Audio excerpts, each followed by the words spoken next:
पाय तोर भारी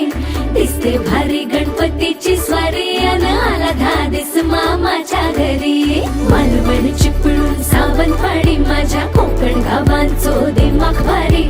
दिसते भारी गणपतीची स्वारी माझ्या कोकणा वाटे तुम्ही वलवा गाडी धमाधमान हाका गाडी माझ्या कोकणचो रस्तो नागमोडी